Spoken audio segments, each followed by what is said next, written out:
Welcome to Enlightenment Unknown, Life of a Spiritual Nomad.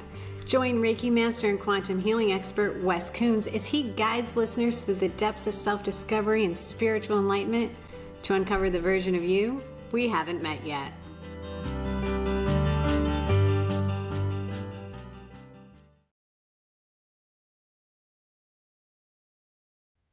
Welcome to Enlightenment Unknown, Life of a Spiritual Nomad. My name is Wes Coons, and welcome back to the show. We have a special guest today, actually back by popular demand. Eric, hey man. How you doing, Wes? Thank you for this invite. I was really looking forward to it. The last podcast, I listened to it, and it was so touching. I don't know. It did something to me, and when you invited me back again, I'm just grateful to be part of your journey. Thanks, man. I appreciate it. You've been a part of my journey for a long time, but I think 4 people this week say, man, Eric was really good on the show. We liked hearing the two of us, and my friend Kelsey, she's like, listening to you two guys banter back and forth is fun, but also it was more along the lines of, here's these men that are on a healing journey. And so many people don't see that because there's not a lot of guys that are doing that, right? Yeah, I guess we're in the minority. Yeah. There are those that we're doing the work. We're in a culture where, we don't show emotions. You got to be tough. You can't cry, that kind of stuff. And that's bullshit. It is. I mean, growing up, my dad would say all the time, you need to have thick skin. You need to do this and you need to do that. And I didn't know any better, and that just put guilt and shame on me for having feelings and emotions, right? That's right. And the reality is, I mean, honestly, in society, especially being an adult male, go to work, support your family, do the job, be tough, shut up, and hey, why aren't you sensitive? Why don't you pay attention to me? Why don't you do this? And I'm like, it's not fair. We can't be a machine. Then you turn around and say, hey, why aren't you connected? Because we're told we're not supposed to be connected. And the reality is we're supposed to be connected. Yes, we are. Yeah. I like being connected, bro. Hey, dude, I am shy. See, I have to have a co-host on here because then I can say how I'm shockingly good looking. Because if I'm by myself, it sounds creepy, right? Yeah, it is a little creepy. But today you're looking really, kind of dapper. Thanks, man. Yeah, I took a bath, took a shower, and hey, you know what next week's episode is going to be? No, but you're going to tell me. I am. My friend Fawn is going to come on, and she is going to talk about her going through surviving cancer and just the mindset of that as a woman going through breast cancer. She is so powerful. She is so gifted. She is so talented. And the courage that woman has is beautiful. It's going to be a fun episode. Awesome. I look forward to hearing it. Yeah, it's going to be good. And so we just had the blizzard of 2025. So we got 3/4 of an inch of snow. We got more than that. Come on now. I got to take my granddaughter sledding back in my woods. It was super fun. Nice. I bet she had a good time. Oh my God, she loved it. Well, you can't deny she's part of y'all's family. She looks just like your wife, man. She is gorgeous. Yeah, she's got that Trinae smile. So is your daughter. So good for you guys. So today, we're kind of going down that journey of, what was next. And we chatted a few minutes before we started here. And, one of the things I like to do on the show is not have scripted stuff and just go off of what comes up because, spirit leads us, God leads us, and the words flow that are supposed to come out.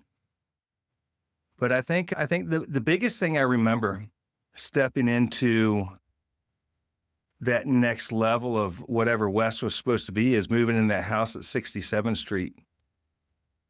I was so shaken and so uncomfortable in my skin. And, God,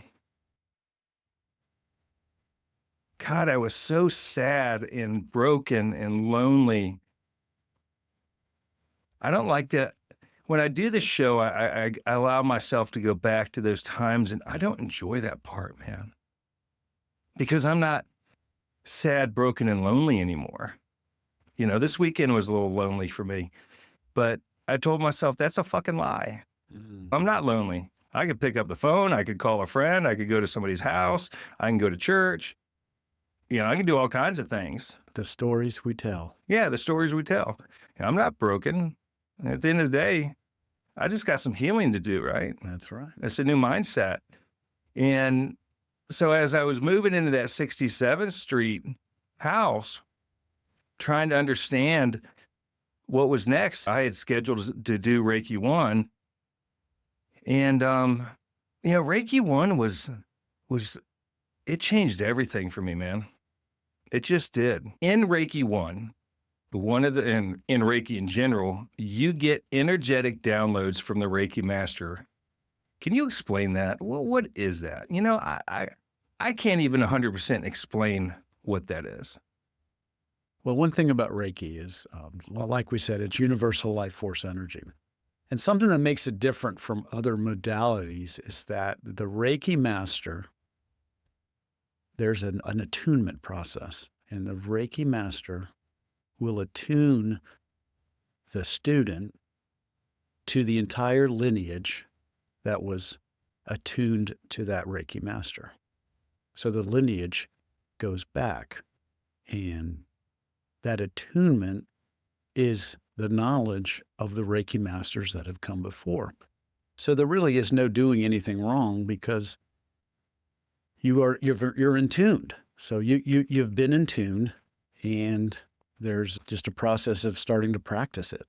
And in Reiki 1, for me, it started with the self. So I had to learn to be kind to myself. I had to learn to give myself grace. I could love others, but to allow others to love me, that took time. You think, oh, there's this magic thing that works. But for me, it took time. And Sure. And that's, hopefully I explained that. Yeah. So, Eric, when I got my attunement, I had visions and stuff. I don't know what other people have, but the vision that I had when Trinae was giving me my attunement was this golden dragon that was flying towards me, and you could see, you could see these flames like dripping off of it, and its head turning sideways, and looking around, you could see where it's opening in its mouth. And it was just bizarre. I mean, I was in a different place during that. So I think it was later that day or whatever, and everybody was talking about their experience, and I started sharing mine, and everybody kind of just looked at me like, hey, what the fuck are you talking about, dude? Does that happen often to you? Yeah, it does. It does, man. You're very visual. So you're very visual, and you see spirits and you see things. I'll never forget the story when we were going down south where you told me about that accident where those folks had died. And you brought those people to the light. And that's something that I look at you and I go, that's one crazy motherfucker. But I know that, through my wife's work, there are people who see those things. I see colors. I have feelings sometimes. There were times when I didn't see anything at all. So, and some of the students will describe nothing. What's the beauty in nothing? Yeah. And just because you don't see anything doesn't mean it didn't work. It's just what you've seen. Nowadays, when I did Master 3 with you guys not too long ago, and the attunements, since my first ones, I haven't seen anything. I'm just sitting there whistling Dixie, and it's like, all right. But it's also hard for me to sit still. My brain goes so much. But that family you were talking about, man, that was 20 years ago. Dude, it was the saddest thing. So this family was coming from the Outer Banks. If you don't know where that's at, that's where the Wright brothers first flew. They're going back to Michigan. They let their 16-year-old son drive. He fell asleep. The car had a head-on collision with a pickup. And when we got there, their bodies were all over the ground. You can see them. They had white sheets over them. And in that part of North Carolina, they're not used to that kind of emergencies. So they sat there for a little while. It was heart-wrenching. But afterwards, for years, I would see when I would drive past that intersection, I would see the family standing there with this fucking crazy look on their face, not knowing what was going on. And the first time I realized I could help somebody go to the light, that's the first thing I did. Yeah, I remember you sharing that story with me. Yeah. So I didn't have to go there to do it, but I did that, and we're going to drive past that tomorrow or Saturday. What's today? Saturday. Today's Thursday. Yeah. So Saturday. Yeah. Yes. Saturday. So we're going to go by there Saturday because this is Lodge weekend. Lakota's coming in town. And we're going to be doing a medicine sweat too. So yeah, not your typical church sweats that's done. No, this one's 7 rounds, not 4. Yeah. And it might be a little warmer too. Yeah. I'm ready for it. I've done a bunch of these with her, and I don't know what was I listening to? Maybe Joel Osteen or something. And they were talking about gifts. And they said gifts are supposed to be opened, right? I don't give you a Christmas present and you just sit there and say, oh, wow, it's wrapped. Let me stick it in the closet, right? Open it up. Yeah. So open it up. And I started thinking about that. I'm like, I'm wasting these gifts. I'm wasting the gift of doing a sweat lodge with one of the most powerful women on the planet. And that's Lakota One Heart. And anybody listening to this podcast can participate. Hey-ho. So I don't know. It kind of changed my mindset. And I'm like, this is going to be an adventure. And taking that, because I work that too, the work aspect of it out and looking at it with an open heart, like it through a child's eyes. So I'm looking forward to it. Me too. I'm looking forward to it too. And, Lakota has been teaching us over the past year, and it's culminating. She's getting older. She doesn't want to come travel. No. So it's a big honor for a Native American to teach white boys the craft. It goes against the Native American tradition. It does. And everything about Lakota is she does it her way. Yeah. Well, she says that we're all one race, the human race, right? And, we just went through these elections and we just had the installment of the new president and people are upset and arguing this and that. What a new concept it would be if we could just respect each other. You have a different opinion than I do on a lot of topics, but we could still be friends. I think they say it's a matako way asin. Yeah, it is. So we did, Reiki 1 was interesting for me, man. It opened, for me, I was like the computer, and the Reiki download was the hard drive for me to connect to God and the spirit. I already had gifts. I didn't understand that. I don't think at that time I even knew I had gifts. I just knew my life was weird. But after that day, everything started to change. I started doing long distance healings for people like that week. You'll learn that in level 1. No. I remember that lady I talked about in the podcast where I connected with her and pulled her heart out, and she had 3 metal pins in there, and I pulled those out because they weren't supposed to be there. And afterwards she said, what did you do to my heart? And I'm like, oh man, did I do something wrong? And she said her heart had this flutter that the doctor said, you're just going to have to live with, and it was gone. The 3 pins, from what I could see, represented 3 instances. In this instance, 3 men had hurt her. And I just remember after that thinking to myself, who am I? It's funny. So Reiki 1 is about opening the heart, and we teach God moments. Some people don't have God moments, but if you have a pet, you've got God moments. Yeah. If you've ever birthed a child or had a child, when you first held that child and looked in their eyes for the first time, you look at a baby. I mean, that just opens your heart. Children are amazing, man. They're amazing. They love us, and they're fun to play with, and they're fun to get back to the parent at this age. Yes, they are. I got shit to do, man. I don't know what you're going to do, but I'm going somewhere else. Perfect example. My Abigail is in doggy daycare today. I'm like, girl, you're pissing me off. It's time for you to go somewhere, burn off that energy. So I took her to the beach yesterday. Dude, I don't know, it was like 5 degrees on the beach, and I don't get cold. Usually, I'm always in shorts. I had long pants on, and I still was cold. I'm like, "We ain't gonna hang out long." But we took her over, and she gets a pup cup, and I get a something from Starbucks, so she likes that. She loves it. Yeah. So if you are around Abigail and you have a Starbucks cup in your hand, you might wanna hold on to it.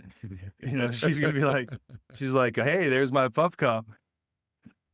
After that Reiki class I went to, because I was directly next door to the Edgar Cayce Foundation, and they had this psychic guy come in, this psychic medium, and I'm like, "Well, we'll go to it." It was free and had a good time. I think it's free, I don't remember, but I think it was free, and he held up this picture so nobody could see it, but it was facing him, and the exercise was, "Tell me what's in the picture." Mm. And I think I got like 80% of it right. Mm. That just blew my mind. I mean, it was a tropical picture with palm trees, a boat that was upside down, a red ball, and behind it was like some mountain. Mm. Like there's a waterway, then there's a mountain. And I guessed 80% of that. And my girlfriend that was sitting there, she just looks at me. She's like, "Dude, what the fuck?" I'm like, "I don't know. I just seen it." And that was so, I thought I was losing my mind.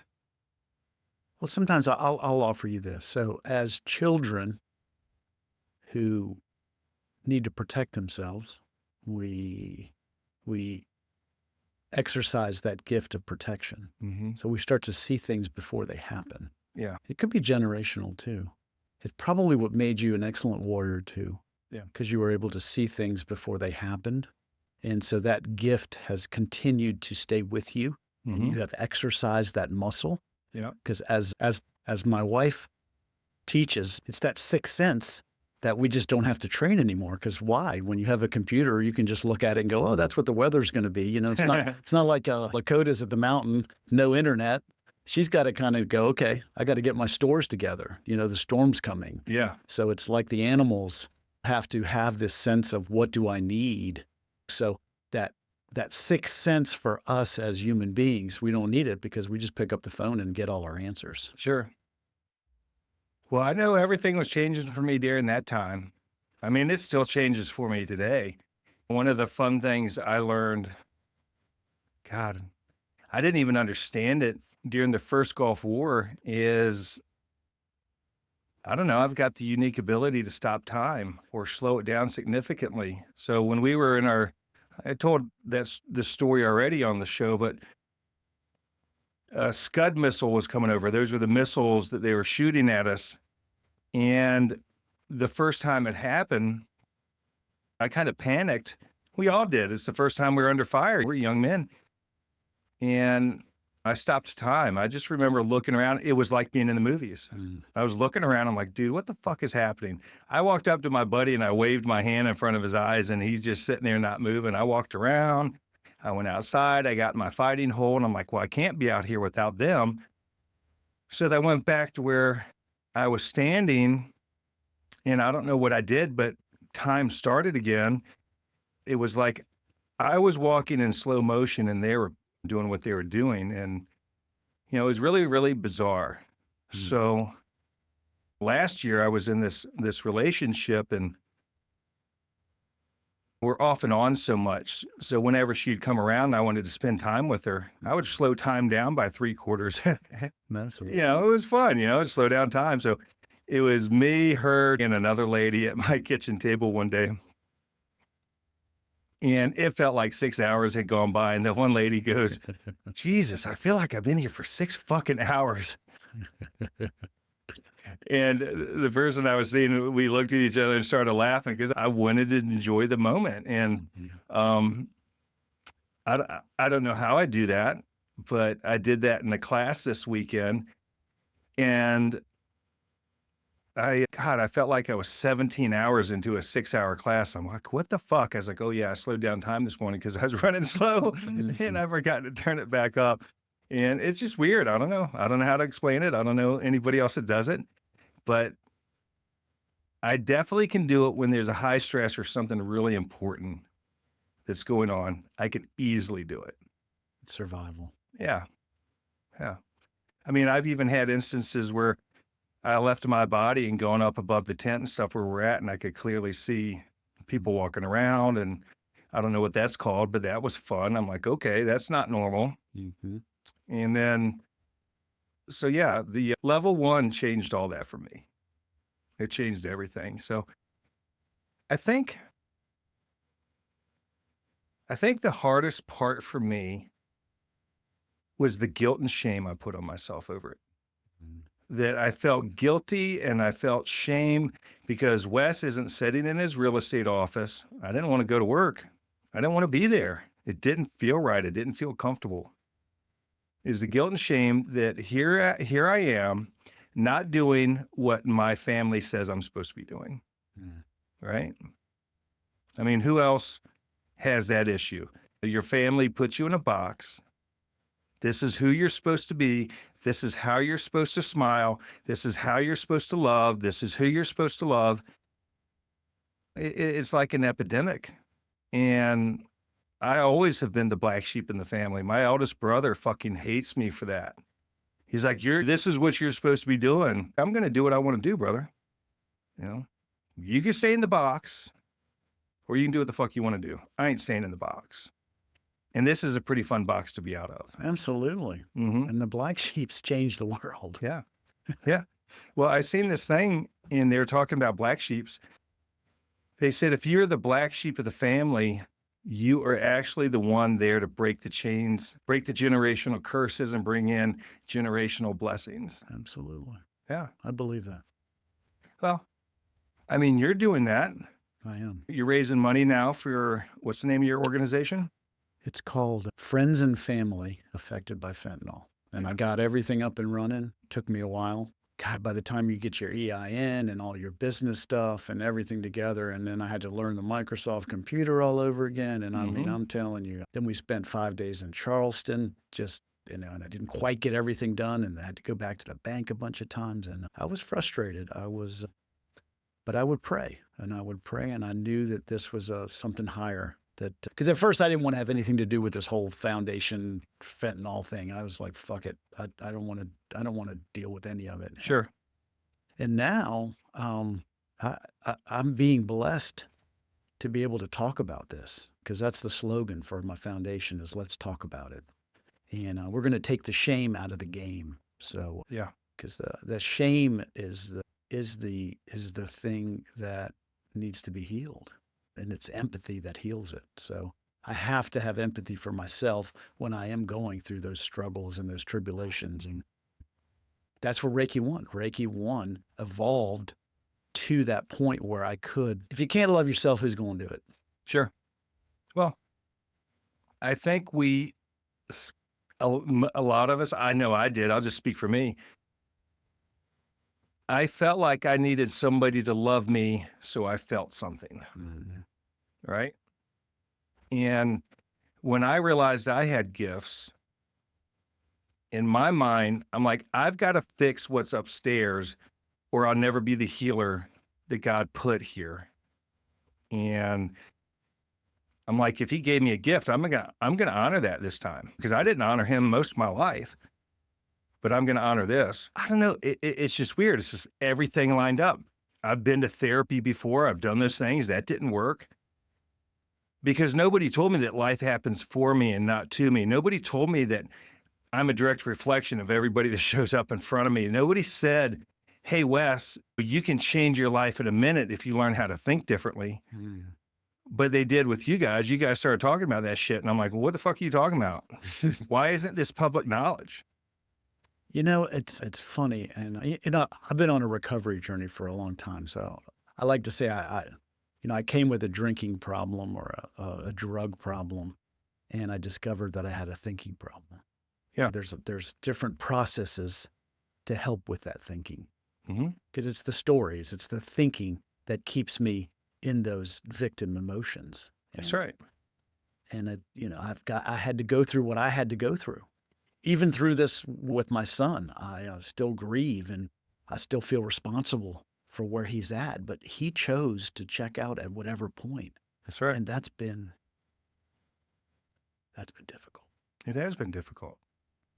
when if you've never had the opportunity to meet your son Vaughn, I mean, he was beautiful. I love that fucking kid. He was huge too. How tall was he? 6'4". 6'4". He's a big bastard, man. He'd just come up with this just innocence of that he had, and he'd be like, give you this bear hug, and I love Vaughn, and we're gonna honor that fucking dude, man. Yes, we are. For the rest of our lives. Yes, we are. He is not forgotten. And his son's coming.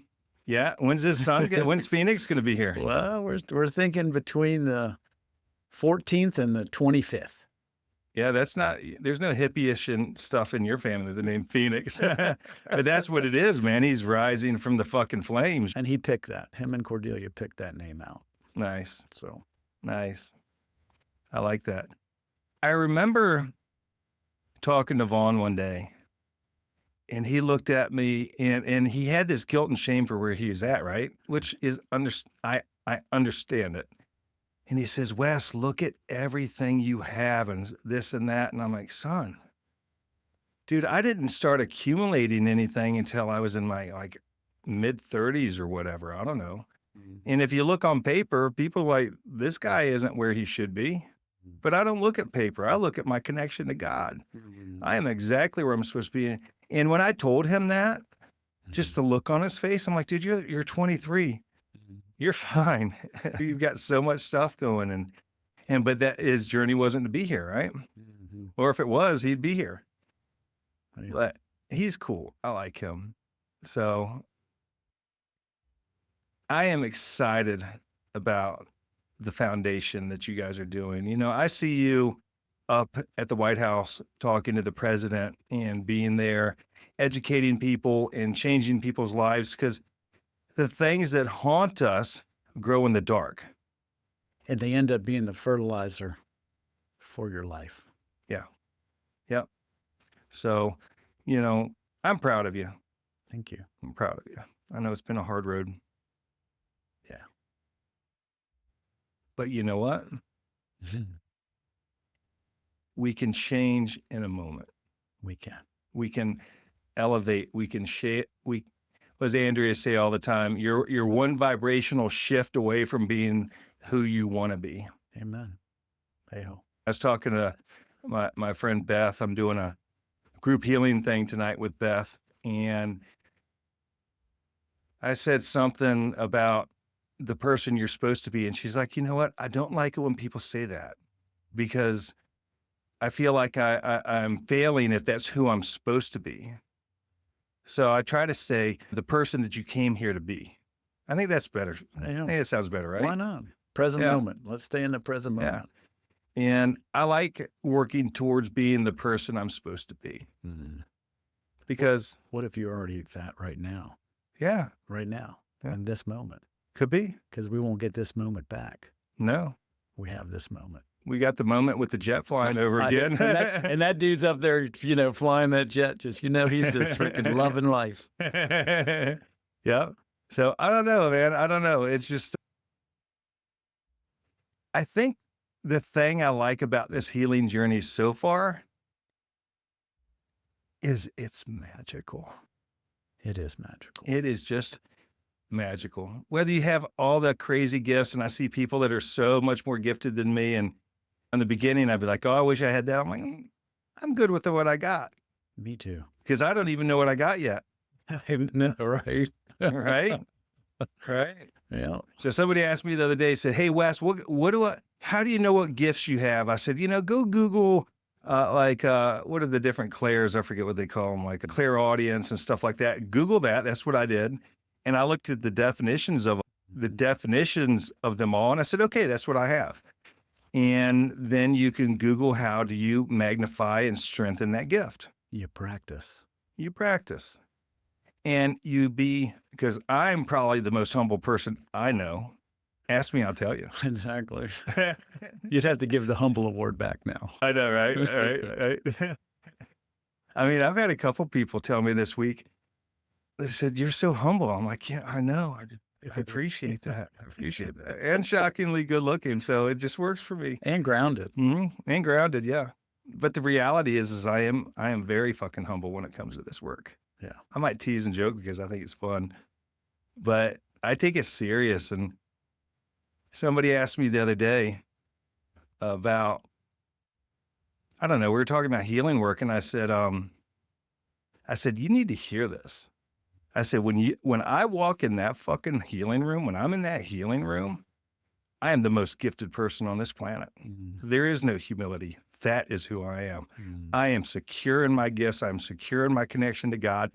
I am the most powerful person on this planet. I have to be.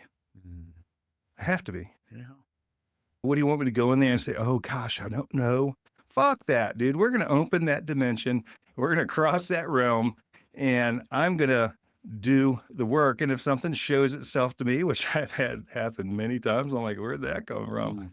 We're going to pull that out of that client, and we're going to help that energy go back to the foot of Jesus. And, we're going to change lives. And when Jesus flows through us together, just like with you, like everybody, when Jesus flows through you, we change things. We do.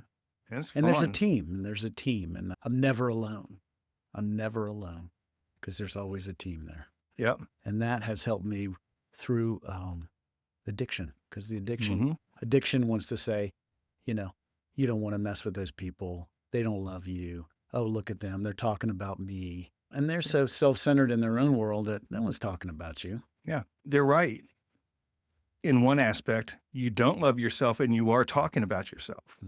That's the reflection. So if you feel that, or people are doing that, that's because you do that. If my negative self-talk is I'm a piece of shit, people are going to treat me like I'm a piece of shit. Right. And the biggest thing that I had to overcome was not being enough.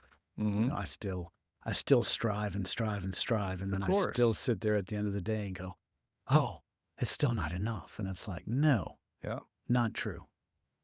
Well, I got the bright idea. I was going to reach out to the local board of realtors, which is, I own a real estate company. And, well, I take that back. I reached out to the multiple listing service, which is a company called, well, I ain't going to say the name, but I reached out to the local listing service, and I was going to volunteer to help them with property management stuff, right? I mean, I've been doing this 32 years. My dad and I helped most of the big real estate companies set up their property management divisions. I know property management. And I called somebody that was on the board and said, hey, question, why am I not being selected for this? And she said, well, you're just getting back into real estate, and we need some people with experience. And I started to laugh. I said, well, except for the fact that I helped your firm and probably 12 of the other largest firms in this market set up theirs, I guess that experience doesn't count. So it kind of pissed me off a little bit. But I was nice to her, but I let her know. And I probably should have said thank you and went on, but I didn't. I wasn't rude either. And when I got the phone and thought about it, I said, what? Why am I trying to put myself where God doesn't want me to be? He's got the door shut. I don't want to be there anyways. That's the old version of Wes saying, oh, I should be on this committee. I should be doing this. I should be doing that. No, the fuck you shouldn't. You should be praying. You should be focused on your real estate company. You should be focused on your healing business. You should be focusing on building God's kitchen. You should be focusing on the stuff that God put on your plate, not playing old limiting beliefs, right? Because that's what I was doing. But at least today I can walk away from that conversation and not be angry about it. I thought it was kind of funny though. That is. Yeah. So God just gave me a little slap with a belt, said, stay your punk ass over there. So for me, I'm just going to mention this because I'm just that guy. So for me, should is like sharding. It smells like shit, and it's very shame-based. Yeah. So I had to work a long time to erase it from the self-talk. I could erase it from the speak talk, but the self-talk took a long time. And so I had to replace the word with might or could. And that was a tough one. That's a tough one because basically, if I should on myself, which I did forever, I mean, I am setting myself up to stay on the shame wheel. Yeah. And today, I have no desire to get on the shame wheel at all. And Reiki helped me with that. So just circling it back to to the Reiki 1. And then the Reiki 2 is where you actually heal other people, and you can do it distantly. But to still, the self-healing is the key, because you learn how to do it to yourself, is you know it works. So then that gives you the empowerment to be able to do the rest of it. Yeah. Well, I had a friend of mine, her mother-in-law reached out, seeing if, what do you do type deal, see if this is going to work for her. And, you know, there's a story that goes with this woman, and because the lady that sent it to me is a friend of mine. And, you know, one of the blessings through all this of learning about myself and how energy works and forgiveness is I was able to set my feelings and emotions towards this individual to the side to speak clearly to her. And she wanted to question me to see if I was, you know, if I fit her beliefs. And you can have your beliefs. It's okay. I'm okay with that. And so I kind of told her that how Jesus flows through me and stuff. And she never reached out for a session, which at some level I was grateful for. But the other part was like, whatever happened, however that lays out, it's what it's supposed to be. But part of me is like, man, if she came in, maybe I can shift something, but maybe I shifted something without even her coming in. Mm. You know, what about that? Mm-hmm. You know, that ripple effect of just having, because I got to tell her what I thought of her daughter-in-law, and she's a powerful, amazing woman, and she's stepping into her healing practice right now. So I don't know. It's just, our word is so important. You know, the little things that we say. Lakota, you've heard her say it's as powerful as a nuclear bomb, and I never believed that before. She would say that, and I'd be like, yeah, what the fuck ever. But it is. A nuclear bomb can tear down this house, but love can change the world. Yes, it does. And the first universal law that my wife teaches is word. Mm-hmm. Word. Yeah, trust me. Trust me, Drew. Trust me. Hey, you live with her, man. Yeah, I'm just like, I'll see Eric. I'm like, your fucking wife is right. God damn. You know, fuck. I know. I figure if I hang out long enough with her, I'm going to end up being one of those kind of people that are right all the time. That, or they're going to find your ass in the bayou getting eaten by an alligator, one or the other. I don't know what that's going to be, but yeah, it's interesting. And, you know, my old sponsor used to say, don't give up 5 minutes before the miracle. And I would think, dude, you know, it's been years and years and years. And the reality is, if we change our word, the miracle's instant. The miracle's instant.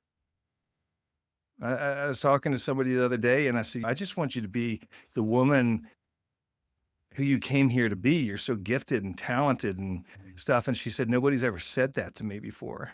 I was like, well, why do you think that God sent me? I'm just looking in your eyes over there, and I love you. Love you too, man. Hey, as long as you stay over there, we ain't taking a cold shower after this. I can tell you that, but I love you too. But I mean, this stuff is almost, this healing journey is almost like neurosurgeon doing surgery. Is so precise and so delicate. We have to be so precise and so delicate in the words that we say, because it changes everything that quick. It changes the frequency. It changes the vibration. Yeah, it does. You know, in the last week and a half, man, every ex-girlfriend I've had since I've been divorced 12 years ago, which isn't a lot. It's only a couple, 3 or 4. Every single one of them has reached out this week. The funny thing is each one of the conversations, it wasn't a verbal conversation, it was either a text or an email. They were good. And every single one of them apologized to me for something, and I got to apologize to them for something. It was cool. It is cool. So I'm trying to figure out, I'm like, what does this mean? You know, there's this deeper meaning. What is this good? Is this bad? Am I, you know, like, I don't know what to do. I think the planets are aligning on Saturday, bro. Yeah, they are. They are. the one young lady that I lived with in the haunted house, Sugar's mom, that little dog Sugar I had, Kennedy and Sugar were my dogs that I had, and they both died last year. Sugar was her dog. So the nice part about that is she messaged saying she's having nightmares about Sugar. And I'm like, well, she died almost a year ago. And I got to tell her about that story of how she went home. Jesus came in to help take Sugar home. I felt him right outside the wall of the space right above us. And I was grateful for that. And I think I gave her some closure. Then she's like, she sent me a picture of a Marine Corps Christmas ornament. She's like, oh, give me your address. I'll send it. I'm like, you can keep it. I'm like, I'm not, I'm being holy and spiritual, but you ain't getting my address. I'm good, man.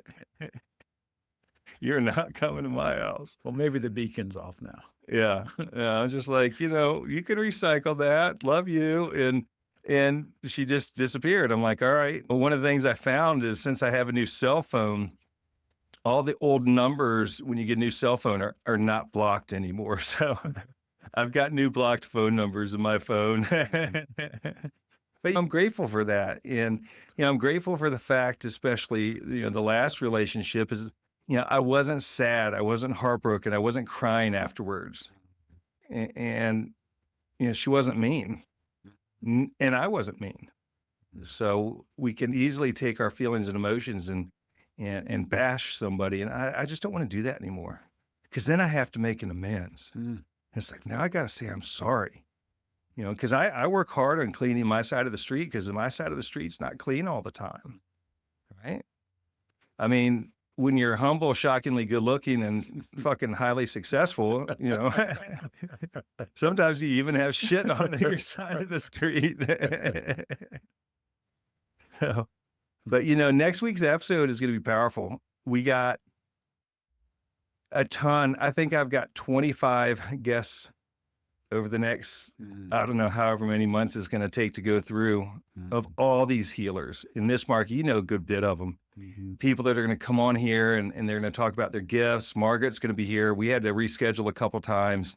That was just stuff wasn't lining up for me. But, when I was writing out the list of people to have on, to come on the show and talk about spirituality and connecting to God and having and utilizing these gifts, I'm like, man, what a blessing I have. What a blessing. What a blessing. I am, when I started this journey, I met, Jackie and Lakota and Sandra Grace and Trinae and Margaret and Dawn and just all these people, all these powerful, powerful women that are deeply connected, deeply spiritual, and can do things. I'm like, I don't know how you guys do the things that you do. I can do some stuff, but these ladies, I'm just like, I am humbled to have that in my life. It's like the perfect storm. It is. They all saved me at some level, or more so. And you were important for them. Yeah, thank you. Don't forget that. Thank you. And I think we should come back afterwards and do a show on the lodge that we're going to do on Saturday. Yeah, we can do that. I think that would be fun.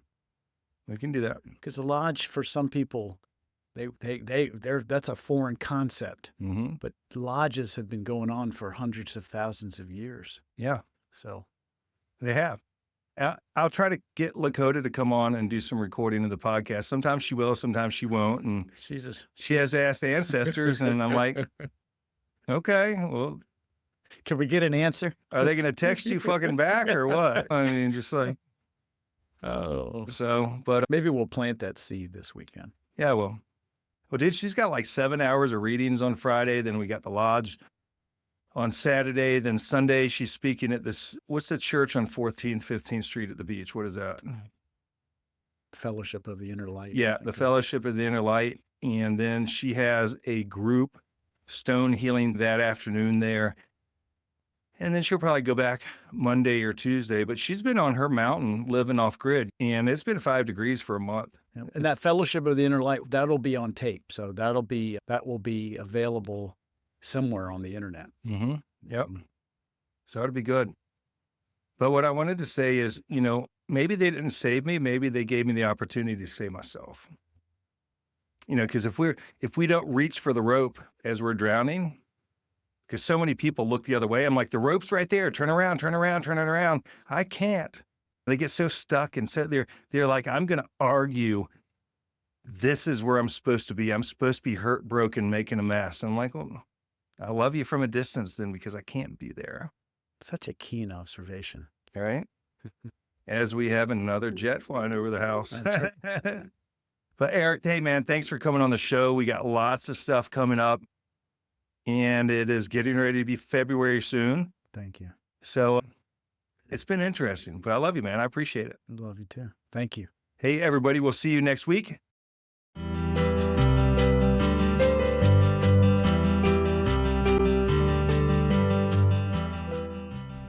You've been listening to Enlightenment Unknown with Wes Coons, your guide on the quest for self-discovery and the version of you we haven't met yet.